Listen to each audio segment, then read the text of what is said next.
Dude.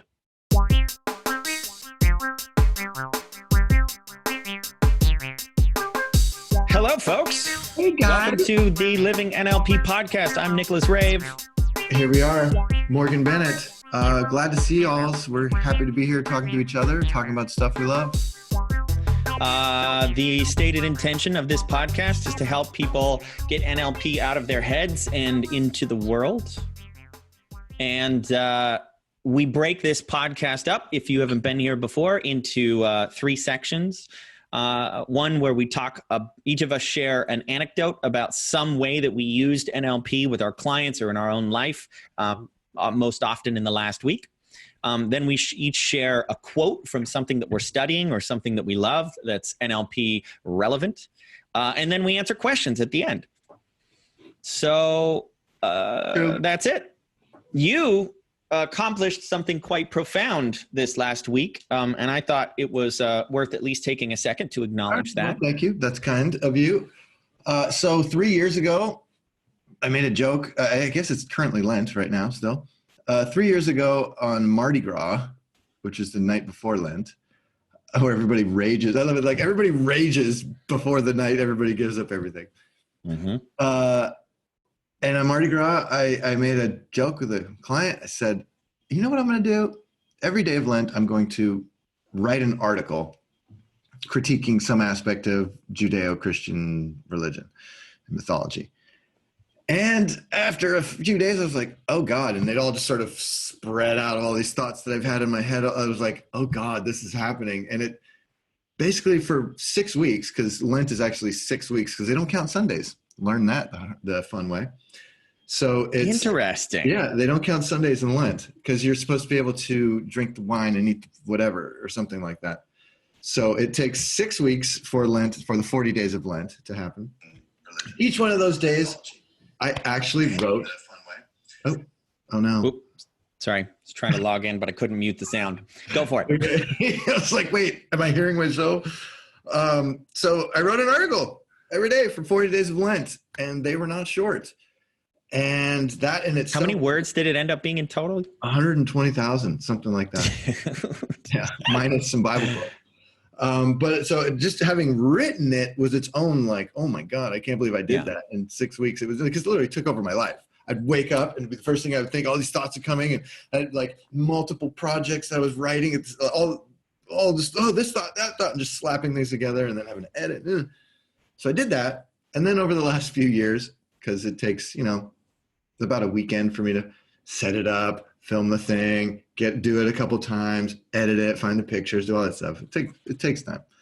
So I did about one a month for the last 3 years of filming those articles. And this weekend, I finally filmed the last article. And it feels good to have had that done, to have honored a significant and important part of me, and to have really put the time and the effort into creating a thing that I could easily have said, at any time, but I actually enjoyed it. And so because we're friends, and for all the people who may or may not be watching, when I watched the last one, because I really do appreciate, I see myself and I go, oh, like, good guy. Like I crack myself up, and that's all I mean, that's how you make good stuff. Yeah. And when I finally finished and I put the little doop on the end of it and I watched it the end through, and I looked at it and I said, you're my hero. And I was like, oh, that's nice. I looked at myself and I thought that was like, cool, man. Because the things I'm saying, many of them have been said. I mean, they might have been said in my way, which is kind of nice and funny and sort of rage-filled. Yeah, but we need more voices saying the same shit. Right. And actually somebody said to someone in the comments, because it was my last one, I'm like, I'm out, guys. And one of the comments was like, oh man, you know what? The atheist community is pretty boring nowadays. Everybody says the same thing, and it's all this and that. And all these apologists are all doing this shit. And he says, but you know what? You came at it with some of that rage. And I think we need more of the rage of like, it wasn't just angry. I was, comedically, cleverly being angry. And it felt good to get it out and have it be like, oh, cool. It's like, It just, pooping is always a great metaphor. And it's just like poop head, poop, dropped, done, pants on, moving on kind of a thing. Well, there were two comments I wanted to make about this. One was, I think this is a wonderful example of what it means to become possessed by an idea.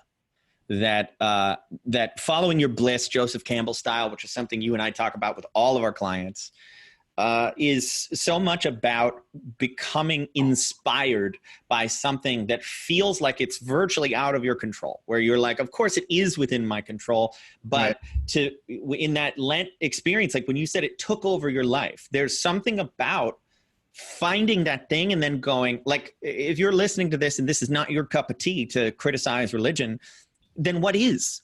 Find your thing that makes you not sleep and work that hard and put that much love and time and effort into making something that you're really proud of at the end. Yeah, and I used to think, like, what's the thing that you love so much, love doing so much, you forget to eat?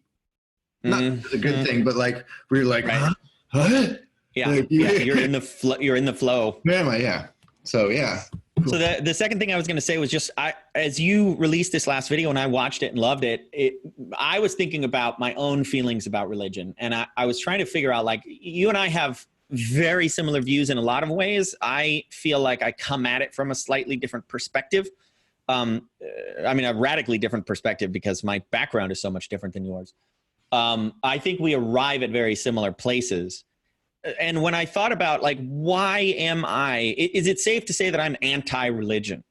And I would say yes. And I think the reason is very simply because I am so deeply religious, in a sense. And I know that word, it becomes problematic, but you can say spiritual, but I fucking hate that. I hate that I'm spiritual, but not religious. I believe that religions are pointing to something real, but I honestly believe that virtually all religions make it impossible to actually get to that thing that they're pointing at. And that thing that they're pointing at is so important. It's so essential.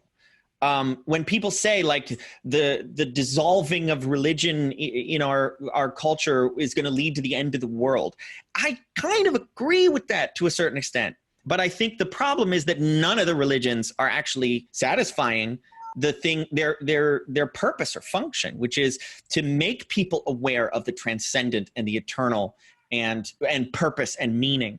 But in fact, religions have been hijacked to do exactly the opposite of that. And that's the reason why I feel comfortable saying, even though, like, you and I differ in that I use religious metaphor all the time with my clients, I find going back to Bible stories and then reinterpreting them to be super valuable because those stories are already in people's unconscious. So if I just remap what they mean. If that's their deal, then fine. Like, but I'm not going to just start talking about Noah with someone who doesn't care about Noah, kind of a thing.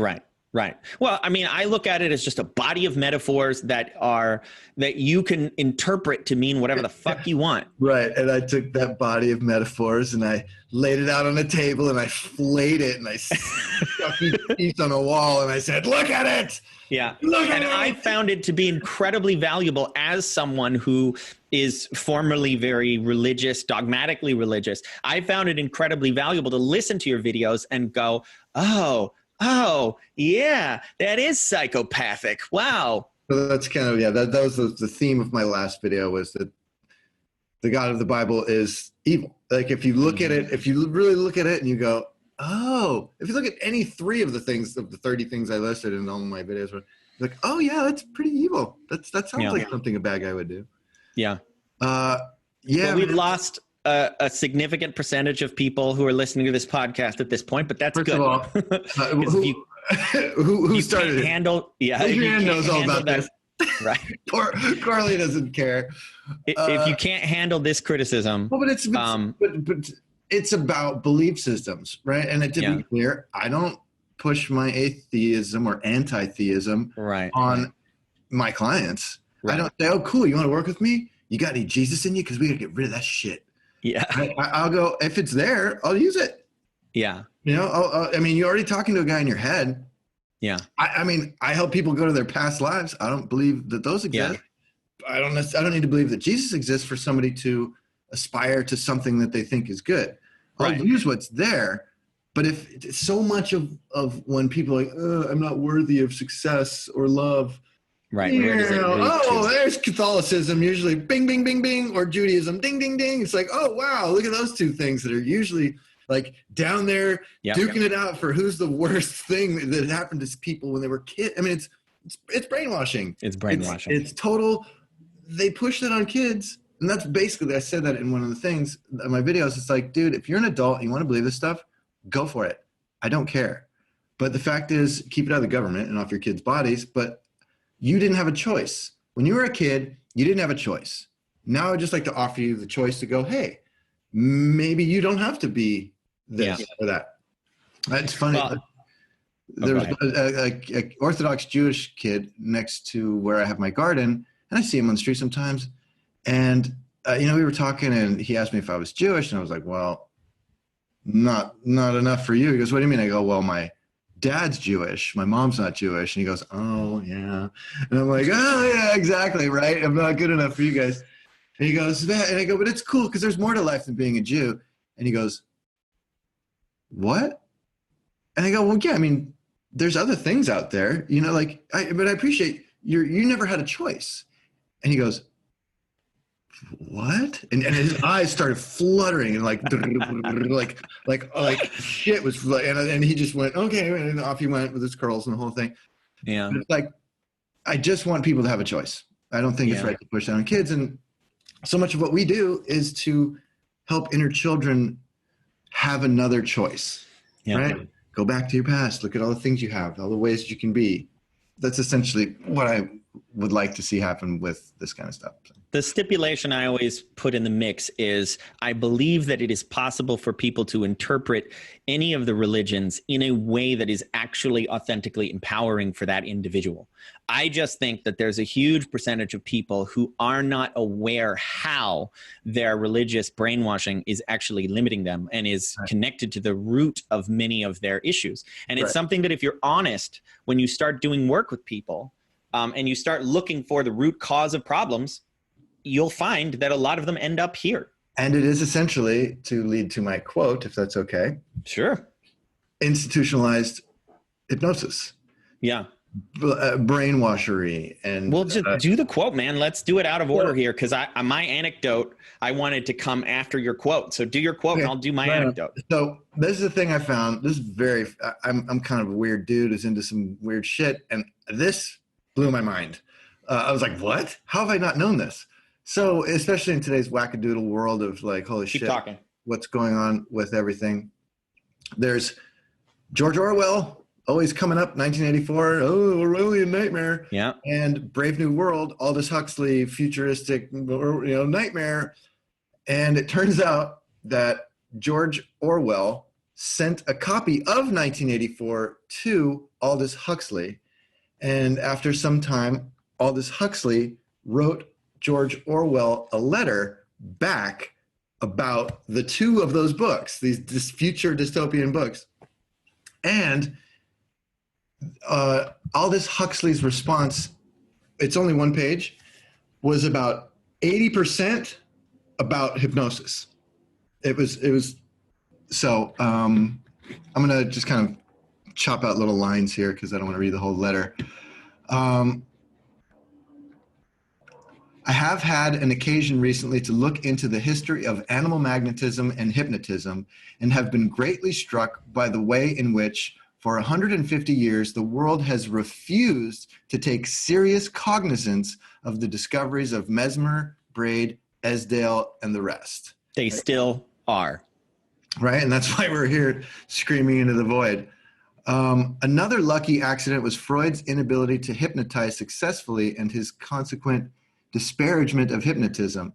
This delayed the general application of hypnotism to psychiatry for at least 40 years. Yeah, that is such a profound point. I don't mean to interrupt, but when you said that, I'm like, fuck, that's so true. That like Freud was so influential that he had a bad taste in his mouth for hypnosis, and his personal bias against it delayed the research, the authentic, real research, and it's still impacting the way people perceive it even today. Right. But now psychoanalysis is being combined with hypnosis and hypnosis has been made easy and indefinitely extensible through the use of barbiturates, which induce a hypnoid and suggestible state, even the most recalcitrant subjects. Well, yes, technically. Yeah. Also, you don't have to use barbiturates. Right. So then it gets, now this is two dystopian novelists that he's talking about.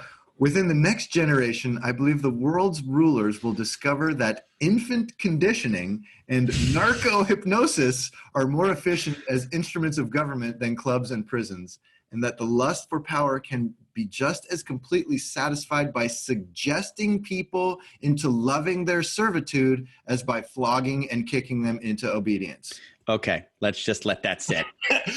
Right, like, and enjoy your Facebook and your So that the only thing I think he missed was he didn't anticipate, and how could he, the internet and social media. So his idea that we're going to, that the powers that be are going to figure this out, he was right. He just made assumptions about what that was going to look like. He thought it was just drugs because back then there was barely television. Right, and now we have the most sophisticated brainwashing mechanism known to man. Right. Yes, television, the internet. I mean, dude, social media is the most like universal drug on the planet. More people use it than drink coffee. Yeah. And it is absolutely a brainwashing. And it knows that they want to trigger the drug response. Right. So they know they're doing it. And then, well, like, what I love about what we do, man, is like we're trying to give people the keys. Just like with the religion thing. Like I go, here, at least have a choice. Choose to be a drug addict, but at least have a choice. You know what I mean? Wake up. Yeah. So wake up. And it was just really crazy to see that, like, Aldous Huxley wrote, Brave New World wrote 1984 a letter, and it was all about the power of the mind and hypnosis and hypnotism for that governments, which are currently using this kind of stuff to control people, and then just pit them against each other. You don't even really need to control them. You just need to get them to not like the other person. And then now you're stepping on my anecdote. Well, there you go. So why don't you go to your anecdote? So I wanted to add one.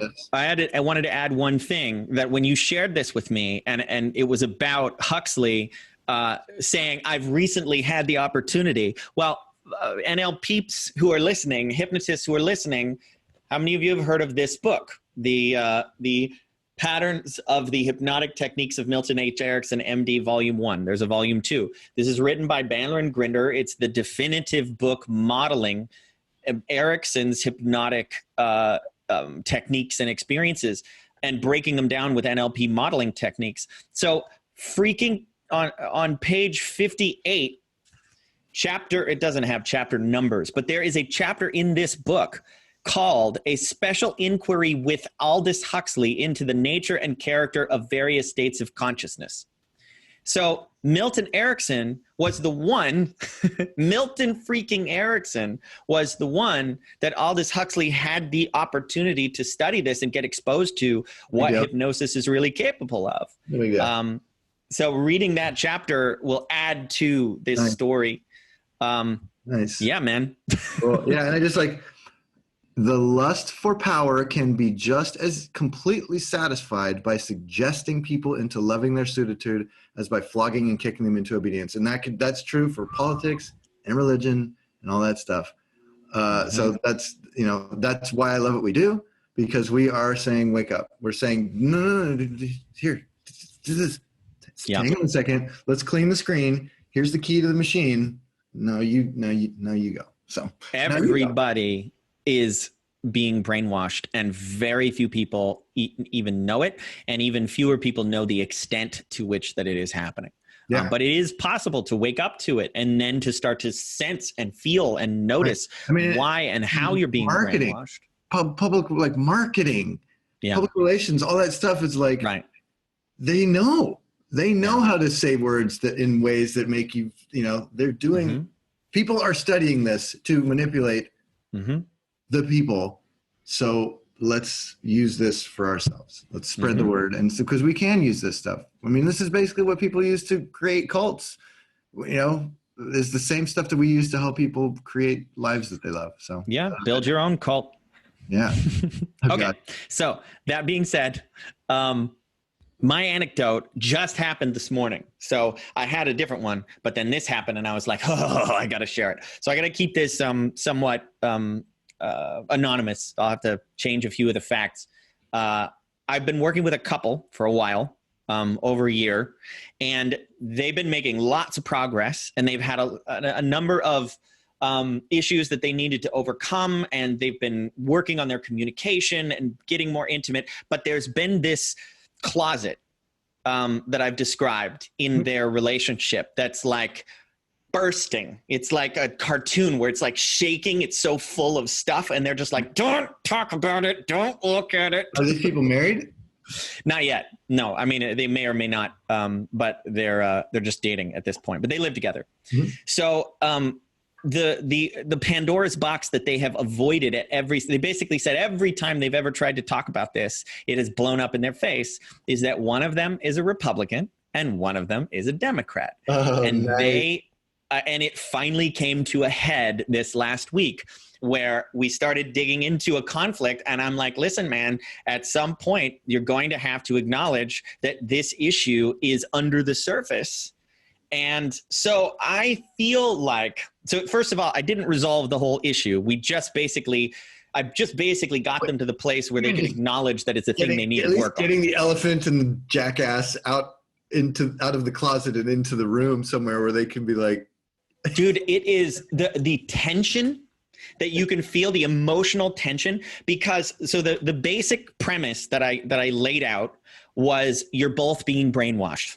You're both being fed a narrative. So I have a joke that I use to describe this. So back when Obama was president, a lot of my friends and people on the left and comedians, they would make this joke making fun of the right by where something would happen like, oh, my car broke down. And then they'd go, thanks, Obama. And it was making a joke about how the right would blame freaking everything on Obama. And the left would be like, what are you doing? Like that clearly, and it was making fun of how the right was like, Obama is Hitler and Obama's going to do all these terrible things. Here's the challenge. The left cannot see that they are doing the exact same thing. The late night shows like Seth Meyers, Stephen Colbert, they are left-wing propaganda is as blatant and overt as Fox News. 100%. But here's the deal. Listen carefully. If you're listening to this, I am the farthest thing you can imagine from a Donald Trump supporter.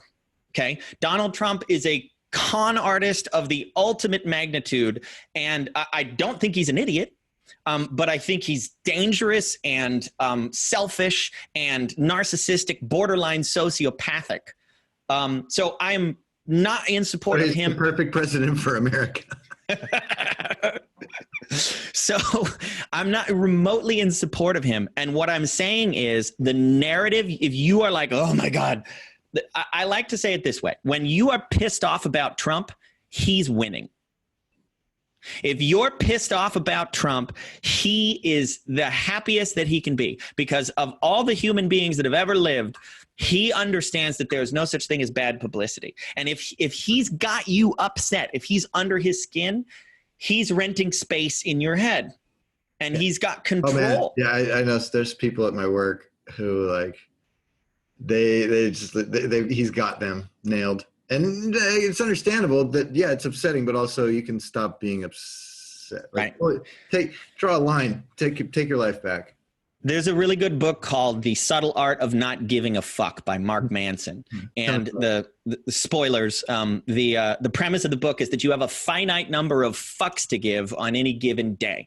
And if you waste all your fucks worrying about stuff you cannot influence, or that you are not intending to go influence, like if you're worried about what's happening on the border, look, I get it. It sounds terrible from what I hear. Are you going to pack up and go down there and do something about it? And I know so many people are going to hear this as like, I'm saying stick your head in the sand. No, I'm not. Yeah. I'm saying, what emotional toll is it taking on you? Because every bit of energy you expend on that is taking energy from what you're doing from what is actually your responsibility, the Right. stuff right in front of you, the This stuff you Kobe- can make better. The Kobe thing. People at work are still like, they had the memorial service. I think it was this Monday.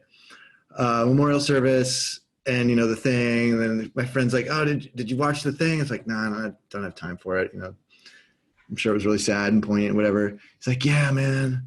It's just, it's just grieving." I was like, I don't know. I'm not grieving about it. He's like, "Well, I cry when people die." I'm like, "Yeah, but I don't really grieve for people I don't know. Like, I'm not going to feel grief because someone I don't know died." And he goes, "Well, I grieve for people, I go, "Well, hang on. Okay, about probably 100 people just died in the space of that. Right. Are you going to grieve for all of them?" And he's like, "Oh, Yeah. Like, so yeah, pull it back, control what you can, and you only have so many fucks to give." Well, and I even get the whole Buddhist idea of like have compassion for strangers and like recognize the suffering of the other, even the suffering of your own enemies and the value of that. I do get that, but you have to look at these things of my enemies. May my enemies live long so they can see me progress. Yes. I love that quote. So the idea is you have to look at it in a utilitarian perspective, that if it's valuable for you to grieve for a stranger, great, go for it. But really question, where are you using your energy? And what impact is browsing through Facebook actually having? Because I guarantee you it is influencing you more than you think. Yeah, and I hear sometimes my mom, she's 70-something, she'll just say some shit. I'm like, whose words are those, Mom? Right.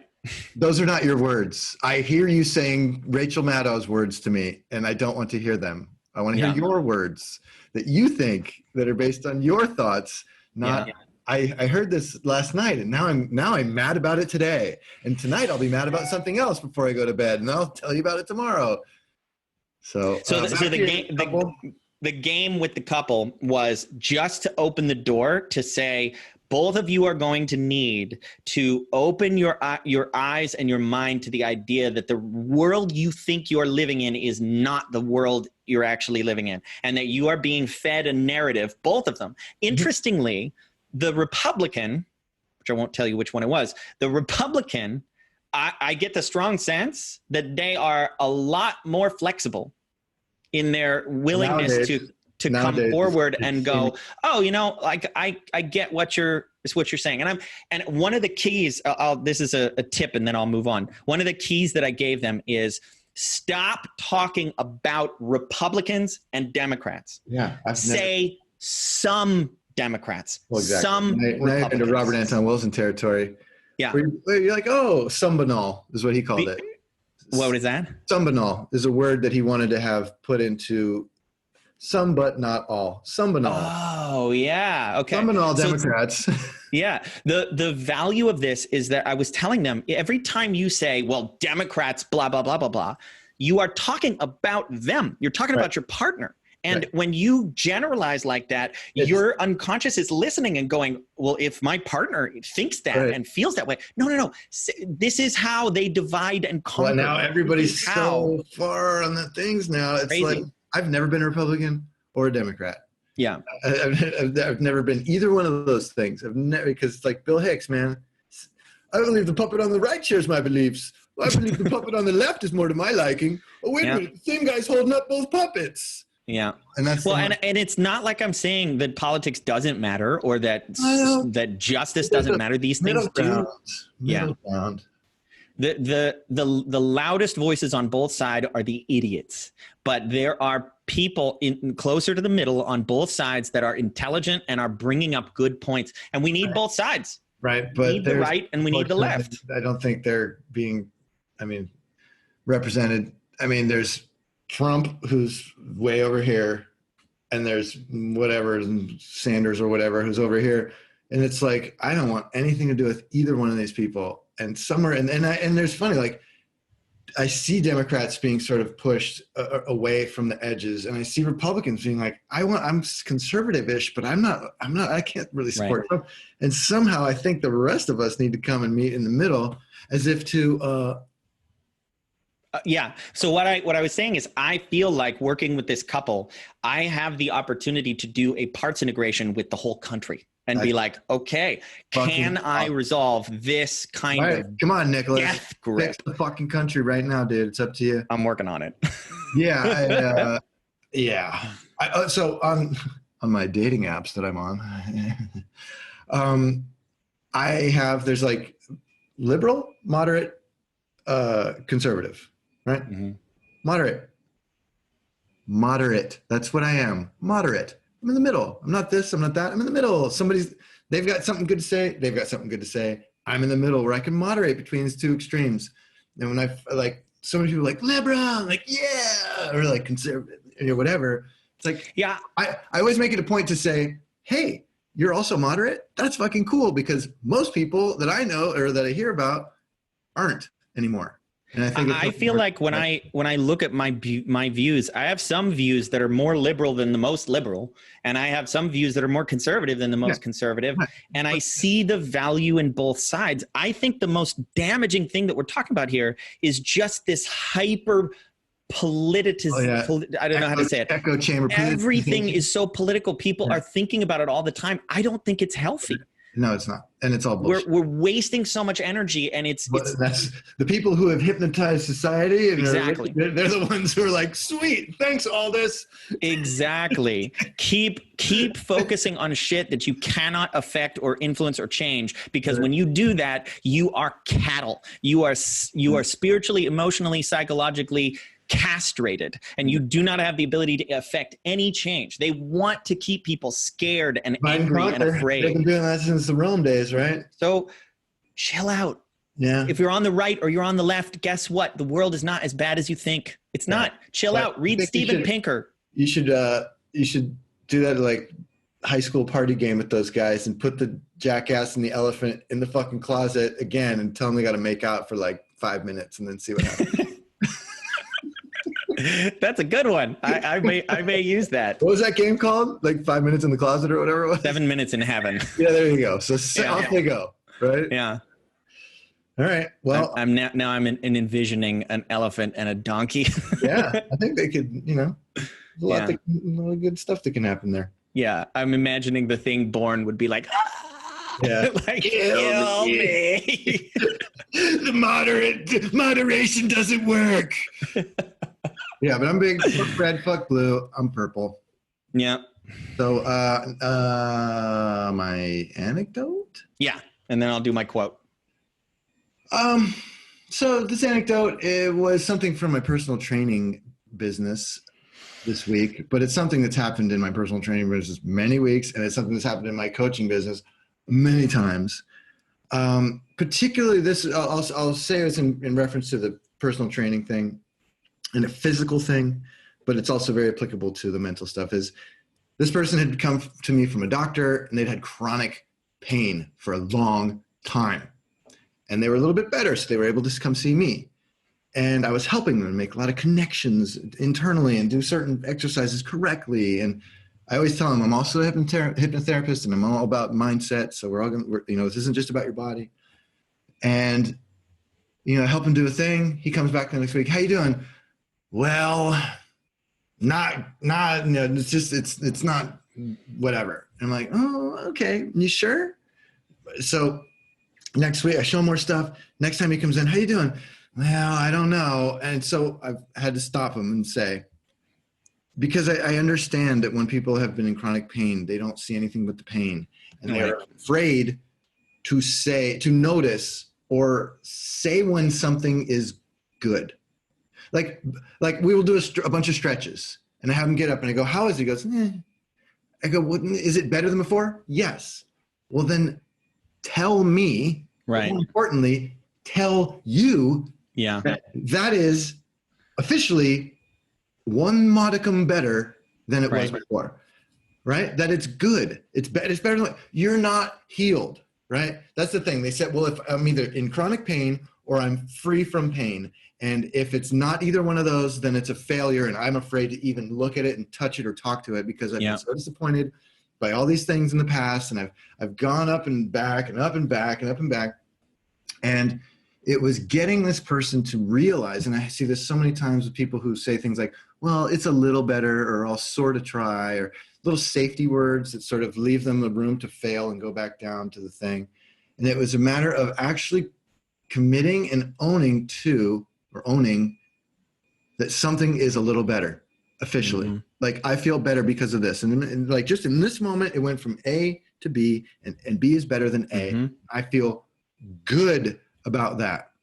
Yeah. And this guy was like, oh yeah. And so another week went by, and, you know, I go, how you doing? He's like, good. And it was like hard for him to say that, even though he's not out of pain, he's doing better. And he's just being able to appreciate that, because if your unconscious mind's giving you results and you're still going, fuck, you ain't better. It ain't, then you're missing the whole point in the path of growth. And you want more of this, don't you? Yeah. Well, then pay attention to it and say, this is what I want more of. And you'll do the things that give you the better feeling. Like if I can get you to go, that stretch made me feel this much better in this amount of time, that's good. Then wrap that up in a bow and go, don't you want to do more of that? Yeah. Yes. There's another answer that they don't like. Yes, no, bad, good, which are, you know, we don't need to be extreme about everything, but when it comes to a sensation and a feeling towards a direction that you want, it was really a difficult thing for this guy to wrap his head around. And the funniest part is that every time he comes in, he's wearing a shirt by a company called Life is Good. Right. And so finally, I was like, dude, your shirt doesn't say life is okay. Life is, yeah. Your shirt says life is good. Yeah. So use your powers of discernment and understanding of how you are to notice, whether it's physical or mental, to notice how things are getting better and appreciate it, because then you're training your body and mind to go do more of that stuff. And you're almost like celebrating your victories, even the little ones. Yeah, exactly. That's something that most people need to do. The way I say it to people often is people are afraid to hope. Right. Oh my God. Dude, I know you just reminded me of like next week's anecdote is so much of that. Like I won't even do it now, but like, all right, put a pin in it.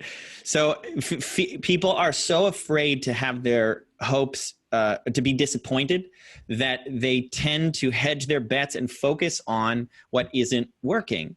The problem is that if you're not focusing on the little bit of improvement, you will lose the momentum, you'll lose the energy and the motivation to keep going. Right. And you'll always notice where things are slipping because they will be. Exactly. Right.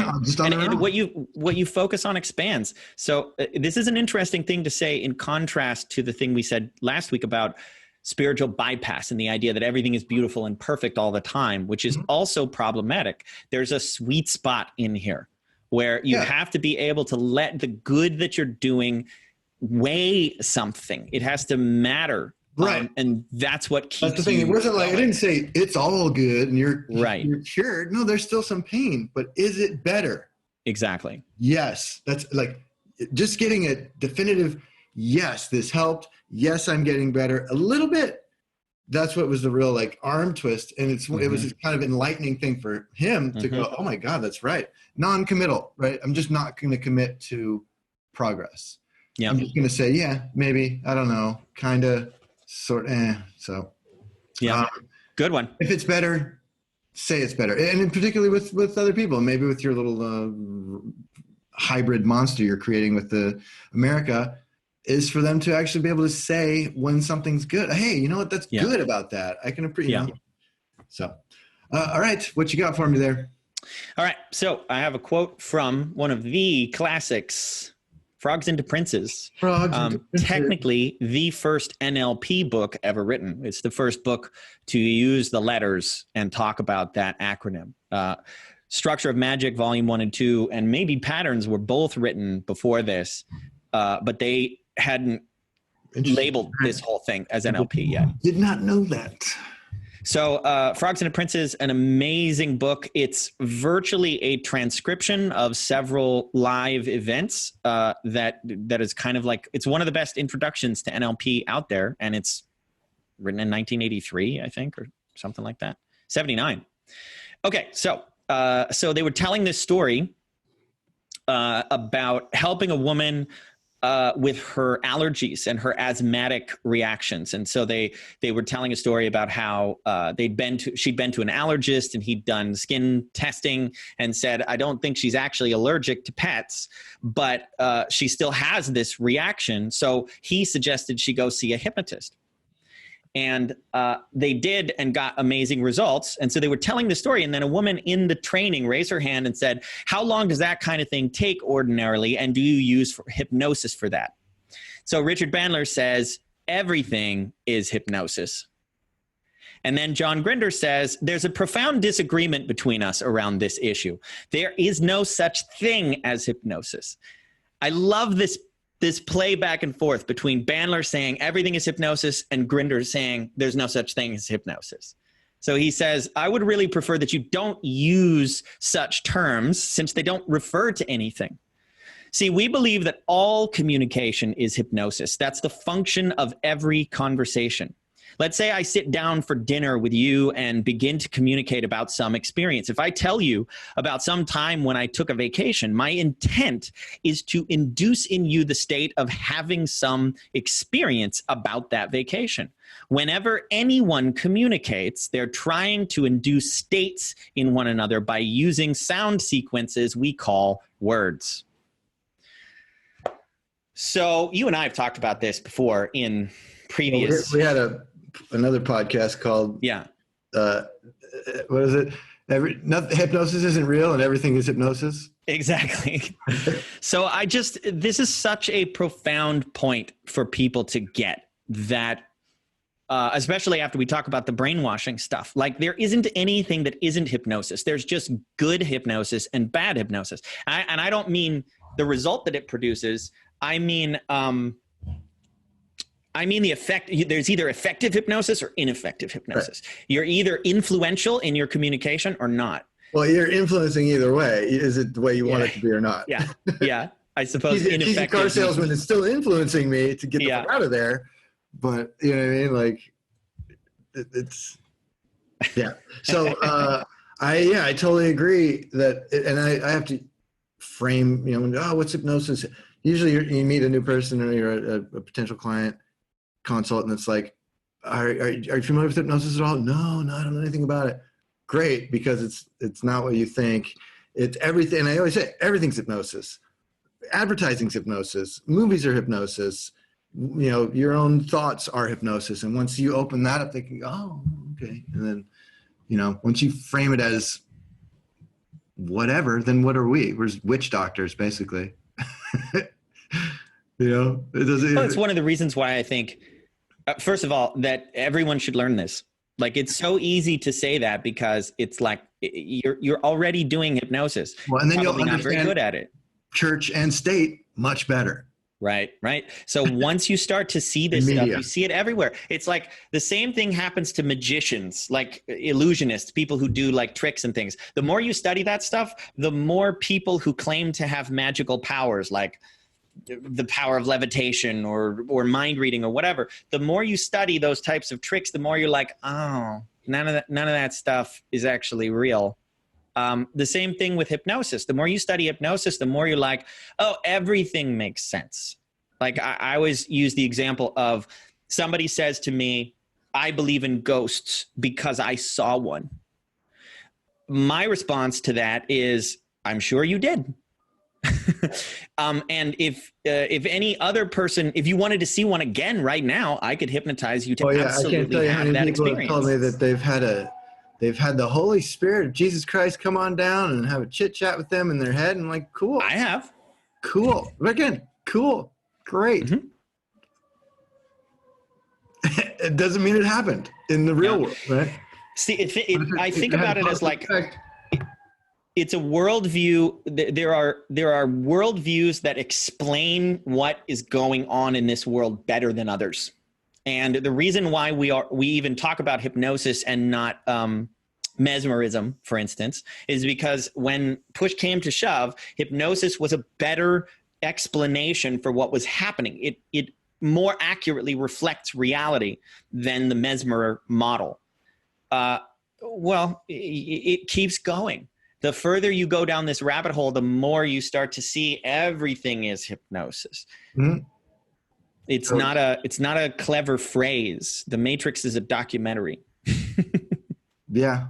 I mean, it's all, I mean, whatever from your internal dialogue to whatever someone's trying to sell you on an ad in Facebook, they're all trying to influence you and brainwash you and get you to do stuff without flogging you. By the way, the goal is not when you learn hypnosis and NLP, then you'll never be able to be hypnotized by people. Yeah. No, the goal is to learn how to be able to go deeper into trance when you want to. Right. And also then to be aware of when other people are trying to, work a little something. So it's like having more control and also using that control to let go. Okay. You want to do a question or two? Oh yeah, sure. Did you have some? I have maybe a couple here. I have a really long one that I don't want to deal with right now. But I got a shorter one, but it's a big one. So we're transitioning to questions now. We did our anecdotes and quotes. So here's a question. Okay. And this is exactly how it's worded. All right. It says, looking for some word magic here and perhaps some guidance. My client has been referred by her doctor who recommends hypnosis to help with her infertility. She's had 3 miscarriages and her doctor thinks hypnosis will help her anxiety and fear of future attempts due to past history. Do you know or know someone who has experience in this niche? Thanks in advance. Sorry. Looking for word magic because what's the niche again? Infertility. She's had 3 miscarriages. Okay. And specifically, the doctor thinks hypnosis will help her anxiety and fear of future attempts. It's outside of biological hormonal things that are way outside of my scope, but are influenceable by hypnosis. Right. So it's stress. Most often, at least the 2 clients along those lines that I've talked to, stress was a high factor in their body's inability to hold a seed. Yeah. And like the ground wasn't, even if it was fertile, it was rocky or something was going on. Like the place where the seed needs to land needs to be open and ready and not like panicked and stressed out. So that, to me, I think hypnosis would definitely help with the stress relief aspect of that. Yeah. So first of all, I will say my experience is that there are some women out there who are experts on this topic. And who are really good at helping to delve into the unconscious trauma and fears and symbolism around these issues. I mean, even just a latent unconscious fear of childbirth, like the birth process itself, can, if it's deep enough, cause the pregnancy to not stick. So there's so many different things. Like this is like a big, broad thing. So I can't even say here's what I would do. Another professional about these kinds of things. But if they had sent them to a hypnotherapist, chances are it's mental and emotional, not physical. But mental and emotional will affect the physical, which is why the doctor is sending them to us. But we can do things. I heard somebody say we can do things that doctor can't. Like even like quitting smoking. It's like, why would a doctor refer someone who wants to quit smoking to me? Because they don't know how to get them to stop. Because it's whatever their problem is they can't say or do what they need to say or do to this person, which is like, use your imagination, call them out on their bullshit. You know what I mean? Doctors can't do that. So on some level, whatever mental and emotional stuff this woman needed, that would be, along those lines. So given the way that I work, I mean, if they're being referred by a doctor, and I'm actually getting like a written referral, and they're saying you need to help her with anxiety and fear, I would first off address that and do some emotional release processes on that. And probably some hypnosis on visualizing the thing going well and all this kind of thing. I would also get permission from the doctor to delve deeper and look into some root cause issues, because there's probably some other things that you could use. Timeline work or parts integration. Part of me wants to do this. Inner conflict can be very, very much related to this. Part of me wants to have this work and part of me doesn't. And to acknowledge that part that doesn't is scary. It's really scary for a lot of people. So if I was using timeline stuff, I would use potentially like a limiting belief. So go back and find the place unconsciously where we made the decision for this not to happen. But that's a whole breakthrough session. So like, this is not a thing you do in a half an hour or an hour long session. This is more a bigger, deeper thing. So it's even hard to answer that question. So it says, do you know someone who has experience in this? Yeah, I do. One of my students actually worked with a woman who had multiple miscarriages. He did one session with her, one breakthrough session. It was an all-day thing. And then he just sent me a picture recently of them with their baby. Nice. So was the baby yeah, this stuff absolutely can work. What? Was the baby a Republican or a Democrat? Both. Hybrid. No, you're born one way or the other. Oh, right. Yeah. Well, then my quick question, very quickly, is how often can you do MER on a client? What? That's off a certain. Yeah. Well, so first of all, MER because that's not a universal NLP term. Yeah, work with the timeline, mental, emotional release techniques, whatever you want. Release of negative emotions through various means. So I know people who have experimented. I've never done this one in particular. I know people who have experimented with doing certain NLP practices daily, as in like a meditation, right, where you sit down and you clear all your negative emotions on a daily basis. Even the HUNA thing, that's one way of doing that. I could see it being useful. But going back to my childhood to continually unmake a particular decision doesn't seem very helpful. Well, I think the way that they do it, for the people that I know who've experimented with this, is you look for things that trigger you in that day, and then you go, what's the root of that? Right.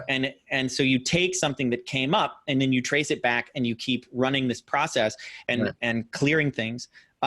There's another technique and book called Core Transformations that's about, it's kind of a variation on parts integration, although it's a little bit different. But I know they recommend that as something that you can use with clients when there's a presenting problem that is about a conflict. But they also recommend it just as a daily practice of creating wholeness inside. So how often? I mean, I don't even understand the question. As often as you want. I thought it'd be funny in a shorty since, Yeah. It was along the lines of what you did. So yeah, if you do it too much, you'll go blind and your palms will get hairy. Yes. Your timeline will grow hair. Yeah. Yeah. If you do it too much, your timeline will get broken. You'll become like that guy in Slaughterhouse 5 who gets unstuck in time. Or the Office Space when he does the hypnosis and the guy dies in the middle of it. And so then he just wakes up with an inability to worry about anything. Wouldn't that be great? Yeah. Okay. Yeah. Good. We're good. Short and sweet. No, wait. Am I good? Yes, I am good. Yes, we are good. Life is good. The world is beautiful. Life is good. Life is better now than it was before. So yeah, I love it. All right. For anyone who is left, Rage of Reason is a YouTube channel. Go check it out. Whatever. And all right, dude, you have a good one, and stay healthy, and I'll talk to you later. Peace, love, and NLP, everybody. Later. Bye-bye. Thank you.